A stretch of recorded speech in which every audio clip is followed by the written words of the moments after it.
Hello, welcome, नमस्ते, स्वागत है आप सभी लोगों का आपके अपने यूट्यूब चैनल नारायण कॉर्नर में। मैं नारायण आपका स्वागत करता हूँ और आशा करता हूँ कि आप सभी लोग स्वस्थ और सुरक्षित होंगे।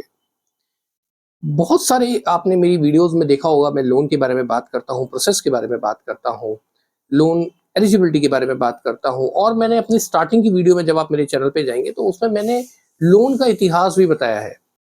लोन का इतिहास मतलब कि लोन इनिशियल जो स्टेज थी, कैसे लिया जाता था, साहूकारों से लिया जाता था।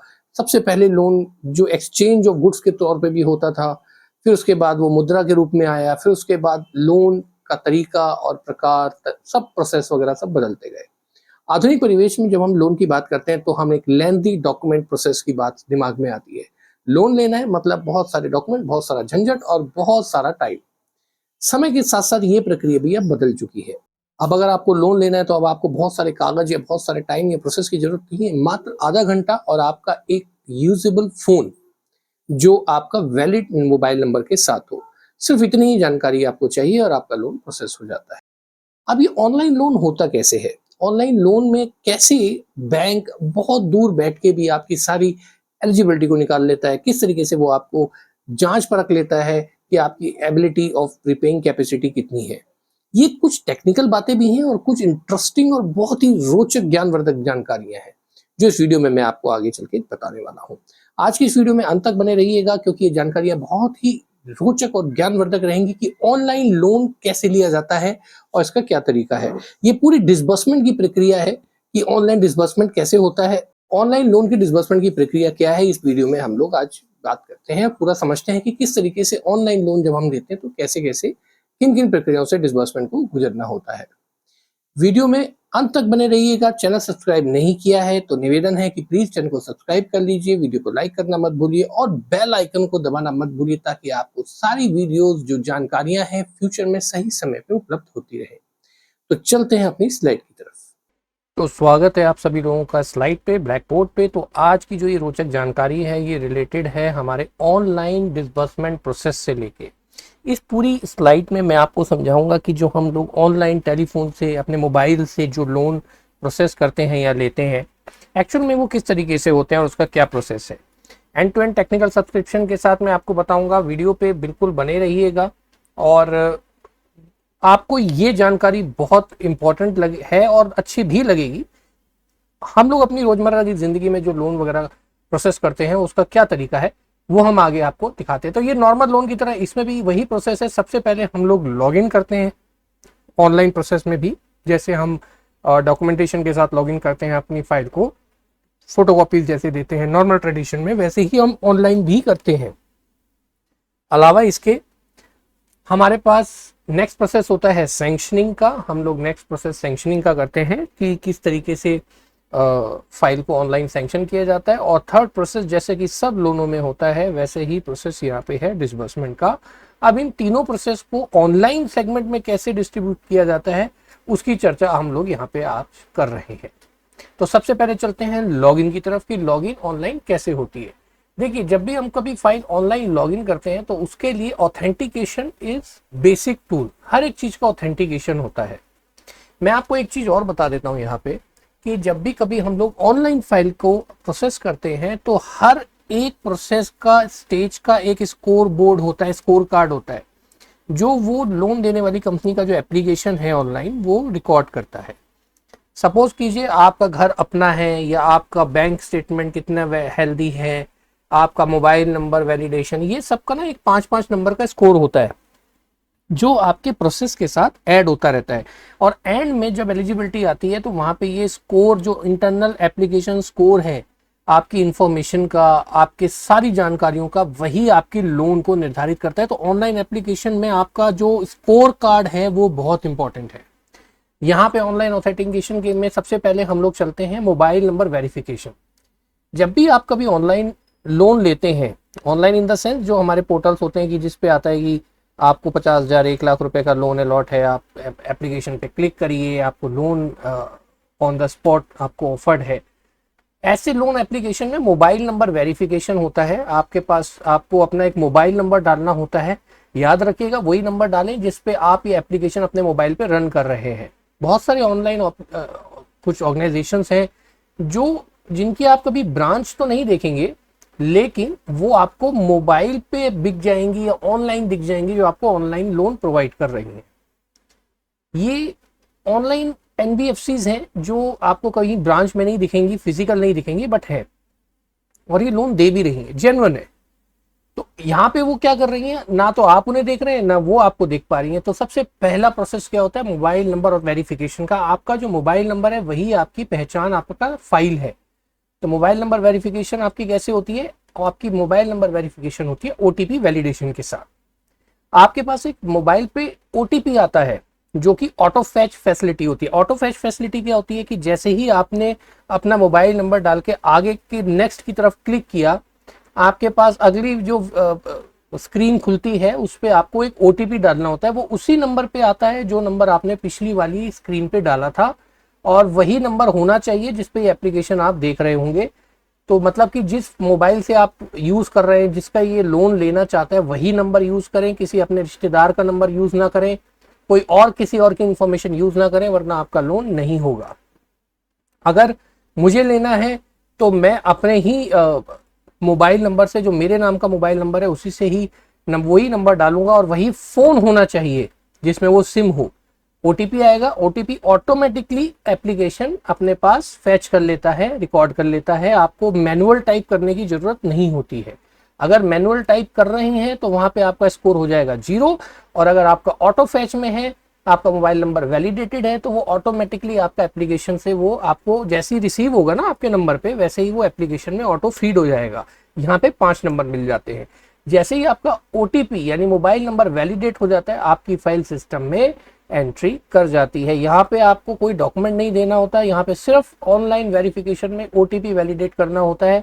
अब ये मोबाइल नंबर का जो ओटीपी वैलिडेशन है, सिर्फ ये ओटीपी तक नहीं है, इसमें 3-4 और जानकारियां होती हैं। जैसे कि ये मोबाइल नंबर जब आप वैलिडेट करते हैं किस स्टेट पे है वो रिकॉर्ड हो जाता है, किस नाम से है, और IMEI और सिम नंबर, क्योंकि सिम नंबर भी आपका, एक तो मोबाइल नंबर जो आपको सिम एलोकेट होता है, एक सिम का अलग नंबर होता है जो कि 16 या 18 डिजिट का होता है, वो भी ये वैलिडेट कर लेता है, रिकॉर्ड कर लेता है। इसके बाद आपकी फाइल को लॉगिन समझा जा सकता है। यहां तक का प्रोसेस है जो इनिशियल होता है कि आपकी एप्लीकेशन सिस्टम में रिकॉर्ड हो गई है। अब अगर आप यहाँ पे आके लॉगिन छोड़ देते हैं या आप एग्जिट कर लेते हैं सिस्टम से, तो फिर आपके पास SMS आते हैं कि सर आपने लोन अप्लाई किया हुआ है, आप प्लीज उसको प्रोसेस को आगे करिए, लिंक पे क्लिक करिए। आपके पास फोन के माध्यम से कंपनी वाले आपको सूचित करते हैं कि आपका एक प्रोसेस आपने जो सिस्टम, क्योंकि उनके सिस्टम में ये एंट्री दिख रही है एक वैलिड कस्टमर की, लेकिन वो प्रोसेस नहीं हुआ, तो वो आपको इंफॉर्मेशन देते हैं। तो अब यहाँ तक फाइल आपकी सिस्टम में लॉगिन हो गई। तो ये पहला प्रोसेस जो था हमारा लॉगिन का वो पूरा हुआ। अब हम चलते हैं अपने दूसरे पड़ाव की तरफ, यानी सैंक्शनिंग की तरफ। सैंक्शनिंग में क्या होता है, यहाँ पे ऑनलाइन प्रोसेस में थोड़ा सा डिफरेंट होता है तरीका। यहाँ पे भी आपको जब आप फाइल लॉगिन कर देते हैं तो आपकी ऑथेंटिकेशन होती है। CPV तो होगी, क्रेडिट पॉइंट वेरिफिकेशन तो आपकी होगी ही होगी, लेकिन क्रेडिट पॉइंट वेरिफिकेशन यहाँ थोड़ा दूसरे तरीके की होती है ऑनलाइन प्रोसेस में, क्योंकि कोई डॉक्यूमेंटेशन नहीं जा रहा है। यहाँ पे सबसे पहले आपका होता है पैन वैलिडेशन, दूसरा होता है आपका यहाँ पे आधार वैलिडेशन, तीसरा होता है यहाँ पे आपका CBD यानी कस्टमर बेसिक या क्लाइंट बेसिक डिटेल्स। जो आपकी क्लाइंट है यानी जो आप हैं उनके क्लाइंट हैं, आपकी जो बेसिक डिटेल्स हैं वो यहाँ पे कैप्चर की जाती हैं। और चौथा प्रोसेस होता है बैंकिंग वैलिडेशन का। अब पैन वैलिडेशन क्या है, पैन नंबर आप अपना पहले डालेंगे उस एप्लीकेशन में, आपका पैन नंबर जाता है, फिर आधार वैलिडेशन। अब ये चीज यहाँ पे ध्यान रखिएगा कि अब आपका आधार और आपका पैन कार्ड लिंक होना मैंडेटरी है। अगर आपका आधार आपके पैन नंबर से वैलिडेट लिंक नहीं है तो यहाँ पे आपका स्कोर 0 आ जाएगा। अगर आपका लिंक है तो आपका यहाँ पे पूरा स्कोर आएगा। तो यहाँ पे आप देख लीजिएगा कि पैन नंबर जो आप डाल रहे हैं और जो आधार नंबर आप डाल रहे हैं वो दोनों आपस में लिंक हो। उसके बाद आपकी CBD यानी कि क्लाइंट बेसिक डिटेल्स, जिसमें आपका नाम आता है कंप्लीट सरनेम के साथ, फादर्स नेम, आपका जो रेसिडेंस एड्रेस है वो आपका अपना है, रेंटेड है। देखिए अगर आपका रेंटेड है तो आपका स्कोर कम आएगा, फैमिली ओन्ड है तो अलग आएगा, और आपका खुद का आपके नाम से है यानी कि आपका या आपकी स्पाउस के नाम का है तो अलग आएगा। अगर आप रेंटेड है या आप बैचलर रूम में रहते हैं तो आपका स्कोर 0 काउंट होता है। रेंटेड इतना मीन्स कि अगर आप बैचलर रूम में हैं, अगर आप विदाउट फैमिली सिंगल रूम पे रह रहे हैं, अलोन रह रहे हैं, तो आपका स्कोर 0 काउंट होता है रेंटेड में। अगर आप फैमिली के साथ रह रहे हैं, अपनी रेंटेड है, तो अलग स्कोर है। अगर आप फैमिली ओन हाउस में रह रहे हैं तो अलग है, और अगर आप ओन हाउस यानी जो आपकी पत्नी के नाम पे है तो वो अलग है। अब यहाँ पे चौथा प्रोसेस होता है हमारा बैंकिंग वैलिडेशन का, यानी कि आपको बैंक अकाउंट नंबर डालना पड़ता है। बैंकिंग वैलिडेशन कैसे होती है, देखिए सीबीडी जो है यहाँ पे स्कोर जब आता है आपका, तो आपका आधार कार्ड में जो एड्रेस है वो आप यहाँ पे लिखेंगे। जो सीबीडी है उसमें क्लाइंट बेसिक डिटेल में भी वही एड्रेस होना चाहिए जो आपके आधार कार्ड में है। और आप अपनी एक मंथली इनकम या एनुअल इनकम डिक्लेयर करते हैं, वो आपके पैन कार्ड से ऑलरेडी कंपनी फैच कर चुकी होती है इतनी देर में कि आपकी सालाना इनकम कितनी है। अब आपने आईटीआर तो भर दी है जी 2.5 लाख की, है ना, यानी कि 25,000 रुपये महीना आप दिखा रहे हैं इनकम टैक्स के हिसाब से। लेकिन आप यहाँ पे लिख रहे हैं कि मेरी इनकम तो 75,000 रुपये, तो वो यहाँ पे स्कोर आपका 0 कर देते हैं। तो यहाँ पे एक चीज ध्यान रखिएगा कि ऑनलाइन में आप जो अपनी इनकम पैन कार्ड में दिखा रहे हैं वही आपकी इनकम क्लाइंट बेसिक डिटेल में दर्ज होनी चाहिए, उसके आसपास होनी चाहिए चलेगा, लेकिन बिल्कुल ही आप ये नहीं दिखा सकते कि आप दिखाते हैं 25,000 रुपये इनकम टैक्स में, लेकिन आप यहाँ बता रहे हैं 90,000 रुपये। अगर ऐसा होता है तो वो आपसे पूछ लेते हैं कि आप सैलरीड हैं या सेल्फ एम्प्लॉयड हैं। अगर आप सैलरीड हैं तो आपको फिर यहाँ पे आपकी सैलरी स्लिप मांगी जा सकती है अपॉइंटमेंट लेटर के साथ, या सिर्फ सैलरी स्लिप भी मांगी जा सकती है, राइट। अगर आप यहाँ पे सेल्फ एम्प्लॉयड है तो यहाँ पे आपकी आईटीआर मांगी जा सकती है, ये कंपनी टू कंपनी वेरी करता है। क्लाइंट बेसिक डिटेल आपके आधार और पैन से मैच होनी ही चाहिए। इसके बाद आपकी बैंकिंग वैलिडेशन होती है। बैंकिंग वैलिडेशन अगर आपका नेट बैंकिंग है तभी वैलिडेट होती है, या आपके आधार से जो बैंक अकाउंट आपने सपोज कीजिए अपना कोई भी XYZ बैंक का अकाउंट नंबर डाल दिया, अब उसके बाद ना वो आपको ऑथराइजेशन लेते हैं आधार से। आधार में अगर आपका बैंक अकाउंट नंबर लिंक है तो आपके यहाँ पे 100% स्कोर होती है। आपने कभी देखा होगा कि जब आप बैंकिंग वैलिडेशन करते हैं, बैंक अकाउंट नंबर डालते हैं, तो उसमें 2 टिक आते हैं कि आप एक तो अपने बैंक के अकाउंट की डिटेल को वैलिडेट करने के लिए थर्ड पार्टी के साथ तैयार हैं, और दूसरा आता है कि इस बैंक अकाउंट के साथ जो आधार है उससे आपको एक OTP आएगा, आप आधार की डिटेल अपने बैंक अकाउंट के थ्रू फैच करने के लिए कंपनी को ऑथराइज कर रहे हैं। तो यहाँ पे बैंक में जो आपका नाम है वही आपके आधार और पैन कार्ड से मैच होना चाहिए। आप देख रहे हैं कितने लेवल पे यहाँ पे आपकी स्क्रूटनी हो रही है, और ये सारा प्रोसेस 10 से 15 मिनट का ही होता है। आप करते जाएंगे और सिस्टम पे वैलिडेशन होती जाएगी। यहाँ पे बैंक वैलिडेशन आपकी हो जाती है जब आपके पास आधार से एक OTP आता है, या फिर उसमें एक ऑप्शन होता है कि आप इसमें नेट बैंकिंग के थ्रू भी इसको कर सकते हैं। दोनों ऑप्शन कंपनियां यूज करती हैं। इसके बाद रेफर टू DPV, लेकिन यहाँ पे डिसबर्समेंट प्रोसेस वैलिडेशन से पहले भी एक प्रोसेस होता है जो मैं आपको बताता हूँ, वो होता है स्कोर फ्रेमिंग, जो मैं अभी तक आपसे डिस्कस कर रहा था। देखिए ये जितने भी प्रोसेस है, पैन वैलिडेशन, आधार वैलिडेशन, इसमें जो इन्फॉर्मेशन आई है आपका आधार के साथ आपका मोबाइल नंबर लिंक होना चाहिए, आपका पैन लिंक होना चाहिए, तो नंबर आपके स्कोर के आते हैं। CBD यानी कस्टमर बेसिक डिटेल्स आपकी मैच करनी चाहिए। आपकी बैंकिंग जो है उसमें सैलरी आनी चाहिए, या आपकी बैंकिंग में 3 क्रेडिट 3 डेबिट होने ही चाहिए। ये अगर आपकी मंथली आपकी स्कोरिंग आ रही है, क्योंकि सिस्टम ना आपका जब आप बैंकिंग वैलिडेशन में डालते हैं तो फैच कर लेता है बैंकिंग ऑटोमेटिकली। इसको हम कहते हैं बैंकिंग की जो ऑटोमेटिक फीडिंग होती है, वो PDF में उस बैंक से हम, ये जो कंपनी है जो आपको लोन दे रही है, उस बैंक से आपकी स्टेटमेंट ऑटोमेटिकली अपने पास ले लेती है 6 महीने की या साल भर की, क्योंकि आपने उसे ऑथराइज कर दिया है। अब वहां पे क्या चेक किया जाता है बैंक में, आपका नाम, आपका आधार कार्ड, उसमें आपका आधार लिंक है या नहीं उस बैंक स्टेटमेंट के साथ या बैंक के साथ, आप कब से यूज कर रहे हैं वो बैंक, वो कम से कम 2 साल पुराना होना चाहिए बैंक अकाउंट आपका। आपका ये जो बैंकिंग है इसमें हर महीने 3 क्रेडिट या 3 डेबिट होने चाहिए अगर आप सेल्फ एम्प्लॉयड हैं, और अगर आप सैलरीड हैं तो आपकी महीने की सैलरी लास्ट 6 महीने की ऑन सेम डेट आनी चाहिए। ऐसा नहीं कि कभी 10 को आ रही है कभी 5 को आ रही है, ऐसा नहीं।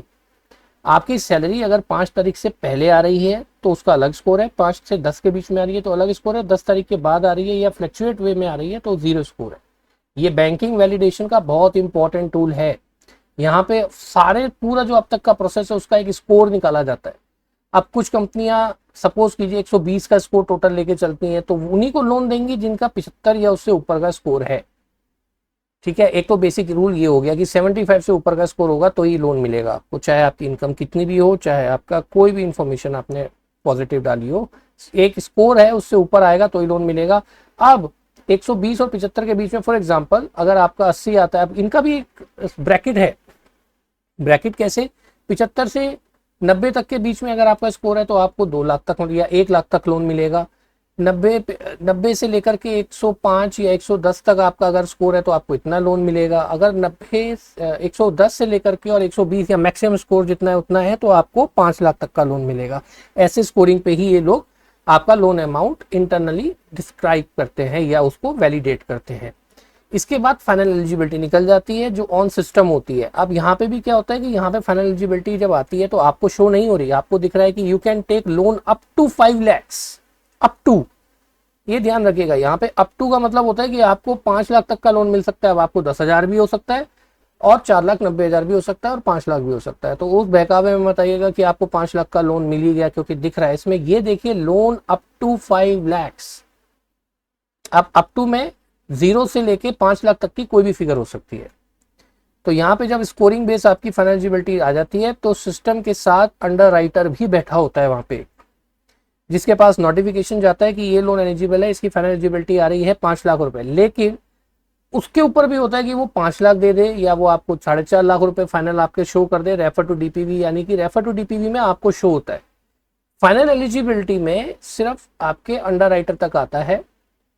अंडर राइटर अगर उससे ओके कर देता है सब चीजें देख के विद इन 1 मिनट ये सब चीजें होती है। या फिर वो आपको फोन भी कर सकता है कि सर एक फोन में आपको इसलिए कर रहा हूँ, आपके लोन के लिए आपने अप्लाई किया है और आप कितना लोन चाहते हैं, क्या आपका इसमें इस्तेमाल रहेगा, वो सब चीजें।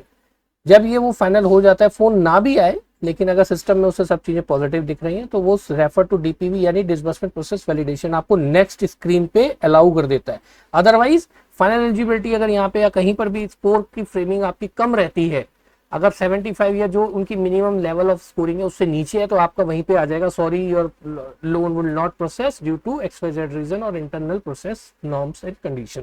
तो वहीं पे आपकी एप्लीकेशन खत्म हो जाएगी। लेकिन अगर वो आगे बढ़ती है और अंडर राइटर के पास वो ड्यू रहती है तो वो आपका एक तरीके से कह सकते हैं एप्लीकेशन है वो प्रोसेसिंग में अंडर दिखाता रहेगा आपको। मतलब कि अंडर राइटर ने आपकी वो एप्लीकेशन अपने पास रिजर्व रखी हुई है, सर्टन प्रोसेस के बाद वो उसको अप्रूव कर देगा। तो रेफर टू डीपीवी अगर वो सब होने के बाद होता है तो ही आपको नेक्स्ट स्क्रीन पे वो लेके जाएगा, डिसबर्समेंट प्रोसेस की तरफ लेके जाएगा। तो यहां तक की हमारी सैंक्शनिंग की प्रोसेस थी। लॉगिन हमने समझ लिया, सैंक्शनिंग हमने समझ लिया। अब हमारा आखिरी पड़ाव है डिसबर्समेंट कैसे होता है, जिसकी तरफ हम चलते हैं। तो डिसबर्समेंट के प्रोसेस में अब हम आगे चलते हैं। डिसबर्समेंट के प्रोसेस में सबसे पहले आता है, आपने अब तक आपकी एलिजिबिलिटी आ गई, सपोज कीजिए आपका आ रहा है कि आपको 3 लाख तक का लोन मिल जाएगा या 3,10,000 रुपए का लोन आपका 7,000 रुपए का ऐसे अप्रूव हुआ है। तो यहाँ पे नेक्स्ट प्रोसेस आता है अब आपका लाइव फोटो। एक फोटोग्राफ आपको अपने ही उसी मोबाइल से अपनी एप्लीकेशन पे डालनी पड़ती है, जिसमें कुछ बेसिक फैक्ट्स हैं जैसे कि व्हाइट बैकग्राउंड होना जरूरी है, व्हाइट बैकग्राउंड या लाइट बैकग्राउंड होना जरूरी है, पीछे कोई रोड ना हो या ऐसी हलचल वाली चीजें ना हो, एक बिल्कुल स्टिल दीवार होनी चाहिए। व्हाइट बैकग्राउंड की हो तो बहुत अच्छी है, लेकिन ऐसा नहीं है कि पीछे कोई सामान पड़ा हुआ है या पीछे कुछ लोग चल रहे हैं या बस है या रोड पे आप खड़े होकर पीछे का बैकग्राउंड, आप समझ रहे हैं मैं क्या कहना चाह रहा हूँ, बिल्कुल स्टिल होना चाहिए और लाइट होना चाहिए। इसके अलावा आपका क्लियर फेस दिखना चाहिए, आपके फेस पे कहीं से आधे फेस पे शेड और आधे फेस पे रोशनी आ रही है ऐसा नहीं होना चाहिए। विदाउट मास्क, आपको मास्क नहीं लगाना ये फोटो खींचते हुए किसी भी तरीके का, हाफ या पार्शियल या पूरा बिल्कुल भी नहीं। चश्मा अगर आप लगाते हैं, नजर का चश्मा लगाते हैं तो वो अलाउड है, लेकिन अगर आप काला चश्मा या सन ग्लास लगा के फोटो खींच रहे हैं वो अलाउड नहीं है। स्माइल करते हुए कुछ लोग बड़े अच्छे से हंसते हुए फोटो खिंचवाते हैं, वो अलाउड नहीं है। या फिर आपकी फोटो अगर ब्लर हो रही है, पिक्सल्स में फटी सी आ रही है या हिलती डुलती आ रही है तो वो आपकी अलाउड नहीं होगी। इसमें अब कुछ कंपनियां कहती हैं कि 3 सेकंड की फोटो लाइव वो डालती हैं, 3 सेकंड में आपको एक बार पलक झपकनी होती है, यानी कि ये जो फोटो है ये लाइव आप ही ने खींची है, ये किसी तरीके से फैब्रिकेटेड करके या पासपोर्ट साइज फोटो कैमरे के आगे लगा के नहीं करी गई है। तो ये प्रोसेस आपका लाइव फोटो का होता है। इसके बाद जो नेक्स्ट प्रोसेस होता है LDD यानी कि लोन डिसबर्समेंट डॉक्यूमेंट। इसके बाद एक टर्म्स एंड कंडीशन की शीट खुल जाती है। अब उस टर्म्स एंड कंडीशन शीट में बहुत सारी टर्म्स एंड कंडीशन होती हैं जो अमूमन 99% लोग नहीं पढ़ते। उसमें आपके एग्रीमेंट होता है कि आपको लोन देना है, कितने साल के लिए देना है, टर्म्स एंड कंडीशन सारी होती है उसमें। उसमें आपकी EMI लिखी जाती है, सब कुछ होता है कि आप उसे पढ़ें, एक बार समझ लें और उसको फिर आप देख लें कि आपकी EMI इतनी है, इतने महीने के लिए हो रहा है और ये आपका लोन अमाउंट है। इसके बाद जो नेक्स्ट प्रोसेस आता है वो आता है LDD इनिशिएशन। अब एलडीडी यानी लोन डिसबर्समेंट डॉक्यूमेंट इनिशिएट करने के ना कुछ तरीके हैं यहाँ पे, जो प्रोसेस वो लोग इनिशिएट करते हैं। एलडीडी इनिशिएशन आपने एग्री तो कर लिया कि हाँ जी मुझे सारी टर्म्स एंड कंडीशन एग्री है, लेकिन इसके बाद क्या होता है, आपका ई नेच इलेक्ट्रॉनिक नेट सिस्टम होता है, जो आपकी ईएमआई आप इन्हें वैलिडेट करते हैं। ई नेच के लिए वो एक पेज पे आपको ले जाते हैं। ई नेच जैसे आप क्लिक करते हैं, उसमें आपका बैंक अकाउंट नंबर जो पहले से होता है उसे आप यस करेंगे, हाँ जी यही बैंक है मेरा। इसके बाद आपको ई नेच में वो कहते हैं कि आपके इतने महीने का लोन है, ये टर्म है और आपकी ईएमआई इतनी है। जब आप उसे यस कर देते हैं, डेबिट कार्ड की कुछ डिटेल्स मांगते हैं, आपका पिन नंबर होता है, जो सिक्योर प्रोसेस होता है पूरा, वो आप डाल के आप ई नेच को वैलिडेट करते हैं। ई नेच प्रोसेस वैलिडेट करने के लिए आपकी ईएमआई ऑटोमेटिकली आपके अकाउंट से कटती है, इसलिए ये प्रोसेस किया जाता है। आप ऑथोराइज करते हैं कंपनी को कि आप हमारा जो है ईएमआई हर महीने ऑटोमेटिकली डेबिट कर लिया करें। इसके लिए आपका डेबिट कार्ड होना जरूरी है आपके पास, क्योंकि उसमें आपका डेबिट कार्ड नंबर और आपका पिन नंबर चाहिए होता है, वो सेफ होता है प्रोसेस। इसके बाद जो दूसरा प्रोसेस होता है ई सिग्नेचर। अब ये डॉक्यूमेंट आपने एग्री कर लिया, लेकिन ई सिग्नेचर भी आपके जरूरी होते हैं। तो एक कागज पे आप अपने साइन करके उसकी फोटो खींच के भेज सकते हैं। कुछ कंपनीज कहती हैं कि आप स्क्रीन पे ही साइन कर दीजिए अपने मोबाइल की, इस तरीके के ई सिग्नेचर। या फिर अगर आपके आधार से ई सिग्नेचर जो है वो वैलिडेट कर लिए जाते हैं, क्योंकि आधार में जो आपके सिग्नेचर है वही वो कैप्चर कर लेते हैं। तो आजकल कंपनियां ई सिग्नेचर के कई तरीके कैप्चर कर लेती है। एसएमएस वैलिडेशन, इसके बाद एलडीडी इनिशिएशन में एसएमएस आता है। एसएमएस के थ्रू आपको एक ओटीपी मिल सकता है, आपको एक लिंक मिल सकता है, जिसमें ये दोबारा से सुनिश्चित करती है कंपनी कि आपने यहाँ तक का प्रोसेस एग्री कर रहे हैं। इसमें कोई भी आपने ये नहीं है कि हाँ जी ये मेरी जानकारी नहीं थी या ये मुझे पता नहीं था, मैंने तो आधा प्रोसेस किया था। एसएमएस वैलिडेशन भी कंपनियां लेती हैं, हर प्रोसेस का वैलिडेशन आपसे ही लेती हैं। इसके बाद आता है ई आधार का वैलिडेशन। आपका फिर से एक बार आधार वैलिडेट किया जाता है, आधार की इंफॉर्मेशन आपकी चेक की जाती है, क्योंकि वो सैंक्शनिंग के प्रोसेस की थी। यहाँ पे डिसबर्समेंट सिस्टम अगेन बहुत 2-3 बार आपकी वैलिडेशन तो हर चीज की होती है। अब यहाँ पे ई आधार का फिर से आपसे पूछा जाता है। अब ये कुछ कंपनियां लेती भी हैं, कुछ कंपनियां इसको स्किप भी कर देती हैं। देखिए ये मैं एक जनरल प्रोसेस बता रहा हूँ, ये कम या ज्यादा किसी भी स्टेज पे हो सकता है। इसमें हर कंपनी के अपनी अपनी नॉर्म्स एंड टर्म्स कंडीशन हो सकती है, लेकिन ये एक जनरल प्रोसेस है। ई आधार वैलिडेशन में अगेन आपसे ओटीपी के माध्यम से आपका ई आधार नंबर और आपका वैलिडेशन पूरा लिया जाता है। और उसके बाद फाइनल रिव्यू एंड एक्सेप्टेंस, यानी कि उसके बाद एक शीट खुलती है जो टर्म शीट होती है, जिसे मोस्ट इंपॉर्टेंट डॉक्यूमेंट एमआईडी भी कहते हैं। उसमें आपके सारा लोन अमाउंट, टेन्योर, ईएमआई किस तारीख को कटेगी, ये सारी वैलिडेशन होती है। नॉमिनी अगर आपने रखा है तो नॉमिनी की डिटेल, और उसके बाद जो आपने एलडीडी साइन किया है वो सारी डिटेल उसके अंदर होती है। जब आप इसे नीचे एक्सेप्ट कर देते हैं तो यहाँ से आप आगे फाइनल डिस्बर्समेंट की तरफ बढ़ जाते हैं। यहाँ पे अब वो कंपनी आपको पैसा देने के लिए तैयार है आपके अकाउंट में, लेकिन जो पीछे हमने किया था, ई नेच किया था, हमने बैंकिंग को वैलिडेट किया था, यहाँ पे रीवैलिडेट फिर से किया जाता है। आप देख रहे हैं आधार भी रीवैलिडेट हो रहा है, बैंकिंग भी रीवैलिडेट हो रही है। यहाँ पे बैंकिंग को रीवैलिडेट करने के लिए या तो आप नेट बैंकिंग के थ्रू वैलिडेट कर सकते हैं। आपका नेट बैंकिंग के थ्रू लॉगिन पे जाएंगे आप उस बैंक की, आपका आईडी और आपका पासवर्ड आप उसके थ्रू वैलिडेट कर सकते हैं, या फिर वहां पे फिर से आप आधार के थ्रू आप अपनी नेट बैंकिंग को वैलिडेट करते हैं कि आप मेरे अकाउंट में पैसा डाल दीजिए, ये मेरा ही अकाउंट है और मैं इसको ऑथोराइज कर रहा हूँ आपको कि इसमें कोई भी गलती अगर होती है या कोई भी अकाउंट की डिटेल गलत है या मेरा अकाउंट फ्रीज है या कुछ भी चीज अगर इसमें गलत होती है तो मैं जिम्मेदार हूँ, कंपनी जिम्मेदार नहीं होती है इसमें। तो यहाँ पे जब आप बैंकिंग वैलिडेट कर देते हैं नेट बैंकिंग की अपनी, तो फिर उसके बाद आपका फाइनल एक्सेप्टेंस, जो मैंने अभी बताया कि इसमें टर्म्स आखिरी पेज खुलता है कि अगर कुछ भी इसमें गड़बड़ हुई पूरे प्रोसेस में आप जिम्मेदार हैं। कंपनी पैसा दे रही है, अगर नहीं पहुंचता आपके पास तो भी आप जिम्मेदार हैं। आपकी ईएमआई शुरू हो जाएगी, आपको देनदारी आपकी है तय, आपने जो इन्फॉर्मेशन दी है कंपनी उसी पे प्रोसेस कर रही है, और फाइनल एक्सेप्टेंस आपकी आने के बाद आपके डिस्बर्समेंट हो जाती है। Amount credited to loanee account, आप लोनी होते हैं और आपके अकाउंट में पैसा पहुंच जाता है। तो ये वो सारे प्रोसेस थे लॉगिन, सैंक्शन और डिस्बर्समेंट का, जिसमें ऑनलाइन कैसे प्रोसेस किया जाता है वो मैंने आपको इस पूरी स्लाइड में समझाया है। तो ये वो जानकारियां थी जो मैं आपके सामने इस वीडियो के माध्यम से लेके आया। आशा करता हूँ कि सारी जानकारियां आपको ज्ञानवर्धक और रोचक लगी होंगी और आपके ज्ञान को बढ़ाने वाली होंगी।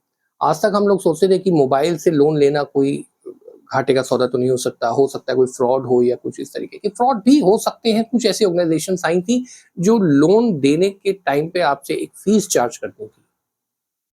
अगर कोई भी ऐसा इंस्टीट्यूशन आपसे फीस चार्ज करता है इनिशियली, तो प्लीज उस फीस को मत दीजिए। ऐसे इंस्टीट्यूशन में आपको लोन की गारंटी नहीं होती। बहुत सारे ऐसे इंस्टीट्यूशन, मैं नाम नहीं लेना चाहता, जो लोन ऑनलाइन तो दे रहे हैं लेकिन आपसे 3,000, 2,500 या कोई भी एक छोटी सी रकम चार्ज करना चाहते हैं, और उसके बाद डिसबर्समेंट होता है नहीं, मैंने तो नहीं देखा, क्योंकि मैं इसके आगे बढ़ा ही नहीं। जब उन्होंने फीस के बारे में बात की तो मैं सर्च कर रहा था ऐसे ऑर्गेनाइजेशंस को, हैं बहुत सारे, लेकिन प्लीज आप ऐसी झांसों में मत आइएगा। जो जेन्युइन प्रोसेस है उसी के थ्रू जाइएगा। फीस आपके लोन अकाउंट से ही कटती है। अगर कोई भी इंस्टीट्यूशन ऐसा कहता है कि आप ये फीस दे दीजिए, तो प्लीज, कुछ इंस्टीट्यूशन हो सकते हैं सही हो, लेकिन मैं ये मानता हूं कि ऐसे इंस्टीट्यूशन से आपको लोन नहीं लेना चाहिए, क्योंकि प्रोसेस यही है कि लोन की जो फीस होती है, आपको स्टार्टिंग में 1 रुपया भी नहीं देना होता। आपको सिर्फ ऑनलाइन आपको लोन लेना होता है, और जो प्रोसेसिंग फीस है वो आपकी लोन अकाउंट में से ही कट जाती है। इस विषय पे अगर आपको कोई और जानकारी चाहिए, कुछ और सघन जानकारी या कुछ टेक्निकलिटीज आपको और कुछ जाननी हो, तो प्लीज कमेंट बॉक्स में मुझे जरूर लिखिएगा। मैं उससे रिलेटेड आपको कंटेंट पूरे मुहैया कराता रहूंगा। अब हम चलते हैं अपने अगले सेशन की तरफ, कि जिसमें सवाल आपके और जवाब हमारे। सबसे पहले है हमारे साथ रवि जी। रवि जी ने लिखा है, थैंक यू वेरी मच, आपके कंटेंट बहुत पसंद आते हैं, और ऐसे ही आप प्राइवेट लिमिटेड पे भी बनाइए। प्राइवेट लिमिटेड पे मेरे पास बहुत सारे कुछ मेरे जो दर्शक हैं उन्होंने मुझे बोला है प्राइवेट लिमिटेड पे भी और कुछ कंटेंट बनाइए। मैं लेके आने की कोशिश करूंगा, लेकिन तब तक आप मेरी प्राइवेट लिमिटेड से रिलेटेड जो वीडियोज हैं वो आप मेरे चैनल पे जाके देख सकते हैं। उसमें आपको बहुत सारी जानकारियां मिल जाएगी। अगर इसके अलावा भी कोई जानकारी आप चाहते हैं तो प्लीज मुझे बता दीजिए। मैं प्राइवेट लिमिटेड की वैसे तो जानकारियां मैं दे चुका हूं, अगर आपको और चाहिए तो मैं वो भी दे दूंगा। साथ ही आदेश 0607 जी लिखते हैं कि आप से निवेदन है कि मैंने लोन लिया था, वो डिसबर्सल दिखा रहा है, लेकिन अभी तक मेरे अकाउंट में पैसा नहीं आया है। ये सबसे पहले मैं कई बार बता चुका हूँ आपको, सभी दर्शकों को, कि अगर कोई भी आपको लोन डिसबर्स दिख रहा है लेकिन आपके अकाउंट में पैसा नहीं आया है, इसका मतलब ये है कि आपका लोन डिसबर्स तो हो गया सिस्टम में, लेकिन किसी डॉक्यूमेंट की वजह से या कोई OTC, over the counter disbursement जिसे हम कहते हैं, ओटीसी की वजह से आपका लोन आपके खाते तक नहीं पहुंच पा रहा है, या आपके अकाउंट में भी कोई दिक्कत हो सकती है, जो वो ई नेच की फैसिलिटी वगैरह कुछ भी हो सकता है, कोई कंडीशन जो पूरी नहीं हुई है।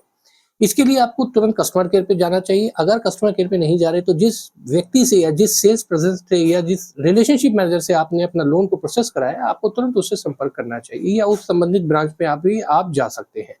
लेकिन आइडियली इसको छोड़ते रहेंगे या आप कुछ इस पे एक्शन नहीं लेंगे, तो एक दिन ऐसा हो सकता है कि आपकी ईएमआई हिट होनी शुरू हो जाए और आपके पास पैसा भी नहीं आया, क्योंकि बैंक तो अपनी मीटर चालू कर चुका है, और अगर आपके पास पैसा नहीं आया तो दोनों ही तरफ से ही ग्रीवियंस होगी।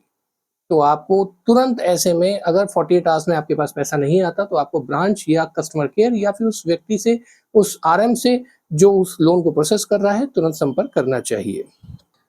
अनीता जी लिख रही हैं कि प्लीज़ एजुकेशन लोन से रिलेटेड भी आप वीडियो बनाइए। और सत्येंद्र जी लिखते हैं, गोल्ड लोन लेना है अर्जेंटली, मुझे बताएं कैसे ले सकते हैं। गोल्ड लोन के लिए बहुत जल्दी आपके सामने एक वीडियो आने वाली है अनीता जी। एजुकेशन लोन से रिलेटेड भी वीडियो बहुत जल्दी आपके सामने होगी। इसी महीने हम कोशिश करेंगे कि ये दोनों ही कंटेंट आपके सामने प्रस्तुत करते हैं।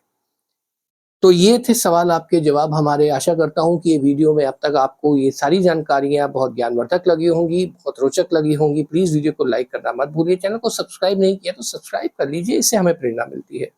और बेल आइकन को दबा दीजिए ताकि सारी वीडियो आपको सही समय पे सुचारू रूप से मिलती रहे। मिलते हैं अगली वीडियो में, तब तक अपना ख्याल रखिए, सुरक्षित रहिए। जय हिंद।